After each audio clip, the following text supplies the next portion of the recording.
Hey guys, welcome back to today's video. Today is Saturday, June 20th, 2020, and today I'm going to be taking a look at the top issues for American voters in the 2020 presidential election. Essentially, on your screen, you can pretty much see the top 4 issues for Americans. In fact, when I heard about this, I pretty much guessed it spot on. I knew exactly what issues would be most prominent for Americans, and when you take a look at it, it's not all too surprising. The only new introduction on this list, the economy has always been an issue since 2016, as has healthcare. Coronavirus obviously is relatively new, but race relations recently skyrocketed in terms of number 1, overall attention from the mainstream media, and number 2, as the number 1 issue for American voters in 2020. No, it is not the global pandemic that has, dealt a lot of damage to this country. It is not having to do with healthcare or the economy, but race relations is the number 1 issue. 42% of Americans believe that this is a top issue that they're looking for when they make their vote for president, how the candidate stands on that certain issue. Now, obviously, these aren't all going to add up to 100%. They were able to choose more than one. But I will say that the fact that race relations has now toppled the economy, healthcare, 2 things that have been issues for, centuries practically, not necessarily healthcare, but the economy for sure. Healthcare recently, for the past 50 years, has probably been a very important issue for a lot of Americans nationwide. And obviously, the COVID-19 pandemic seems to be something that is very important. The response from both President Trump in office and Vice President Biden out of office is something that the mainstream media covered very intently. But race relations has captivated the nation over the past month. Literally, May 25th is pretty much when this whole thing has begun and will continue throughout the entire presidential election. Now, this doesn't just go with the fact that race relations is a number 1 issue. Right now, Joe Biden leads Donald Trump by 8.9% according to FiveThirtyEight. The reason why I'm pointing this out, number 1, is the fact that the reason why they just work well together is because race relations, a lot of the people that value race relations as a number 1 issue are the same people that are voting for Vice President Biden. And let me explain. When you're talking about the main reasons why, a lot of these Trump supporters did support him back in 2016.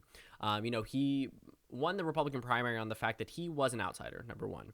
Number 2, he also was a businessman.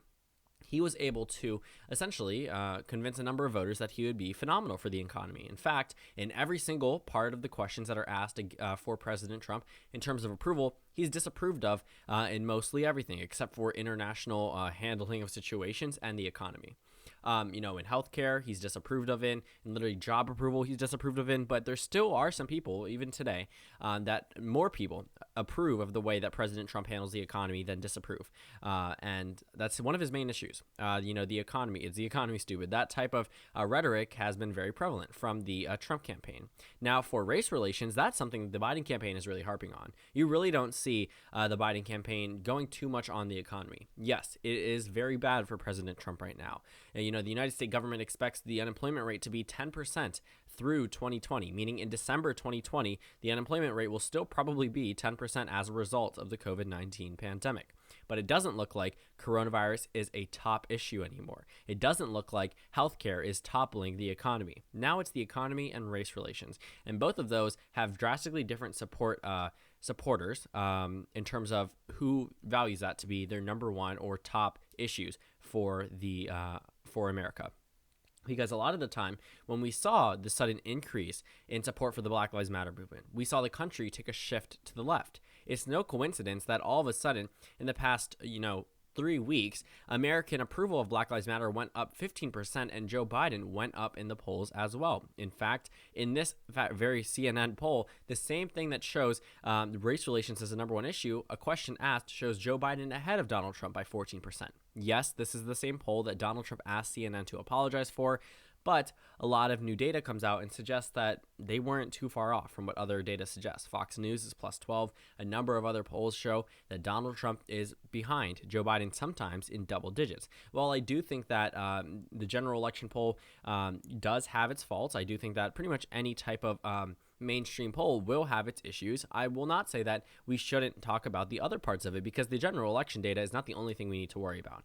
Donald Trump, isn't doing well in any 4 of these top issues either. Yes, people may value the economy as a top issue, but if Donald Trump isn't able to turn around the economy before November, and many experts don't even believe it will turn around until halfway through next year, at the earliest, Donald Trump is going to be in for a big surprise. Yes, he still has that very solid base, that 40% of the country that will probably vote for him regardless, which is why he's really never dipped down below 40% in terms of approval, except for December 2017. But since then, he's been above that. And while it may seem very surprising, given the number of things that he has said, and a number of you guys who may not personally support the president, you still have to acknowledge the fact that he has a very determined and very strong base, something that no other Republican or Democratic candidate has seen ever.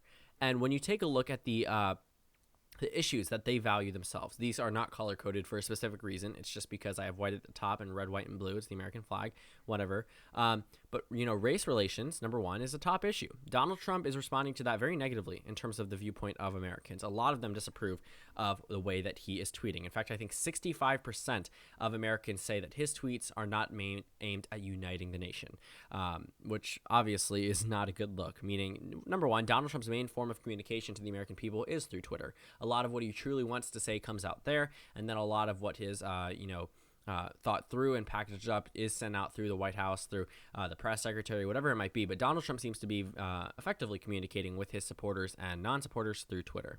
For the economy, again, this is an issue that got Donald Trump elected. He was a businessman. He knows the economy inside and out. He could, continue to make America prosper in terms of the economy. And he did. The economy, I wouldn't necessarily say is the greatest of all time, but I will say that he did do a pretty good job with the economy prior to the coronavirus. A lot of Americans did agree with that characterization. While they may not personally approve of him, they also did think that he was doing very well in terms of handling the the economy, which will actually end up into the coronavirus because they are directly related, and is healthcare. The only one that I would say is probably not related to all three of these, while also being directly related to all three of these, is race relations. That's a very complex thing to discuss, about things that go centuries deep. But besides that, when we're talking about healthcare, again, Donald Trump, big thing was repeal and replace Obamacare. That didn't happen.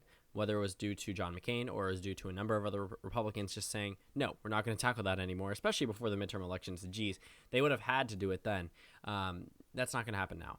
So healthcare, while being a very important issue, Donald Trump's opinion hasn't really changed. The Republican Party certainly hasn't changed, considering that they copy and pasted the 2016 agenda, so that pretty much is going to stay different. All of these issues, as Americans start to care about them more, are all going to benefit Joe Biden, because right now, the economy is not doing as well as Donald Trump would like it to, meaning that he's not going to be able to win over voters that may look past the race relation issue or may look past the healthcare issue. But if the economy isn't there for them to look past any other issue, there's literally nothing for them to grab onto in terms of support for President Trump. For the coronavirus, this is pretty much where America is starting to plateau. A lot of people are starting to be very comfortable with leaving their houses and very comfortable with returning to daily life as they did prior to COVID-19. Unfortunately, the coronavirus does not discriminate. It doesn't care that we think we're in phase 2. The coronavirus will literally still kill Americans the same way it is for the past month and a half. When you look at the overall chart itself, we aren't dipping down. We're plateauing, which means that every single day we're getting roughly the same number of cases. So while coronavirus may seem non-existent because of the other issues that are happening right now, the media certainly is not covering coronavirus as much as it used to. I will say that is definitely going to be a top issue, and I think that one actually might overcome healthcare and the economy as we get later into the game. I very much could see how race relations and coronavirus are the top two on Election Day. But, again, as all of these issues become more prominent nationwide, Joe Biden's numbers are just going to continue to increase. Because if the economy becomes a lot more of an issue, yes, you may think, sure, Donald Trump should be gaining more voters. That's when we had a stable economy. That's before COVID-19. The fact that the unemployment rating skyrocketed, obviously that would happen under a Democrat or Republican president. It's just what happened when we shut down nationwide. But it still doesn't look good for the man at the top. When there's an incumbent president, that's who people are going to blame. They're not going to blame Joe Biden. He literally could have done nothing. But for Donald Trump, it doesn't matter if it was him or not, whether it was his fault or not. It literally all just has to do with the fact that he's the man at the top, and they are going to look for someone to blame. The same thing for healthcare. The Republican Party really hasn't pushed healthcare any further to the right than when Obama was in office. So that seems like a failed promise in the sense that Donald Trump didn't repeal and replace Obamacare. Necessarily didn't even come close. They aren't even tackling it at this point. The only thing they're trying to do is trying to strike it down with certain court means. And other than that, they really haven't brought it back up in terms of Mitch McConnell or at the time Speaker Paul Ryan. it didn't work in 2017, it didn't work in 2018, and after the midterms, they really didn't have much power in the House. For the coronavirus, again, will be a top issue probably throughout all of 2020. It's a global pandemic. It makes sense. But it is important to know that race relations is now number one nationwide. And that is an issue which Donald Trump is failing on because his reactions to a lot of the things that are happening nationwide, it doesn't matter if you support him or not. The American people are not liking it. A lot of the same people who do end up voting for him in these polls say they will vote for President Trump still say they disapprove of the way that he's handling the protests and the riots that are happening nationwide. His comments that he tweets out are being used against him in political ads from the Lincoln Project or a number of other notable campaigns, even the whole Republicans for Biden thing that is set to debut sometime in the future. So a lot of Donald Trump's comments are single-handedly, losing him re-election. Joe Biden isn't doing anything different than what he's been doing for the past year. Okay, he's just there. I mean, he's just relaxing and pretty much just holding virtual events and letting Donald Trump say a number of things that are hurting his approval rating. Because Joe Biden hasn't fundamentally changed anything. Interesting word choice, but very true. He hasn't changed much in terms of his campaign tactics. Yes, there are some more hard-hitting ads out than usual, but that's all ammunition provided by Donald Trump. It's nothing new dug up by the Biden campaign. There's nothing new that's circulating around social media except for that small blip, from the whole anonymous type thing that happened out.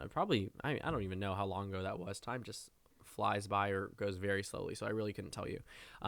But a lot of the things that are happening nationwide that are negatively impacting President Trump, that are putting him 9 points behind nationwide when he was only behind 3% on Election Day in 2016. The fact that the Republican Party needs to do damage control in a number of these states, and the Democratic Party only needs to minimally improve off their 2016 margins, they could win the election so easily. And if they don't, that says a lot about the Democratic Party and their current state in 2020.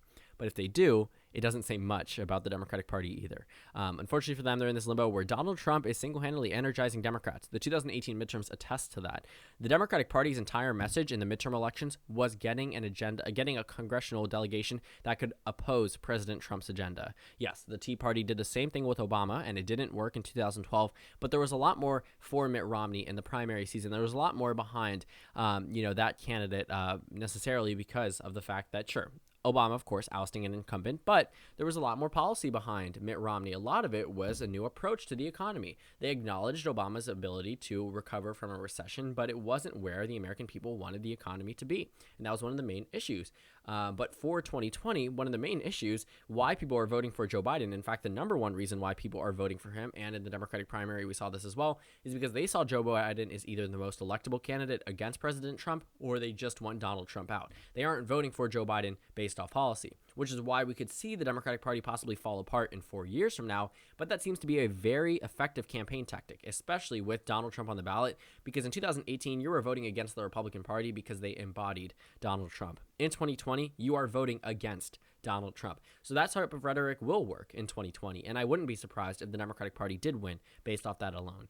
But as we look and we take a look at these issues that are happening nationwide, take a look at the comments made by President Trump versus Joe Biden. The comments by Biden are not going viral. The ones by Trump are. The ones by Trump are being eaten up by the mainstream media because what he's saying is pretty much being viewed as negative by the American people. And that is the reason why, number one, as these issues become more popular, President Trump is going to speak on them more, and it is going to pretty much seal his defeat nationwide. So that's pretty much it for today's video. Thank you guys so much for watching this video. Make sure you actually check out my Instagram at Let's Talk Elect and my Twitter at LT Elections, no extra E. On your screen, there's a next video, which is just a video that's tailored towards what you would like to see on my channel based off of YouTube's algorithm, whatever it might be, and a playlist for the 2020 election nights. Might change that soon. And again, subscribe if you haven't already. Please consider joining as a member on my channel, and I will see you all tomorrow.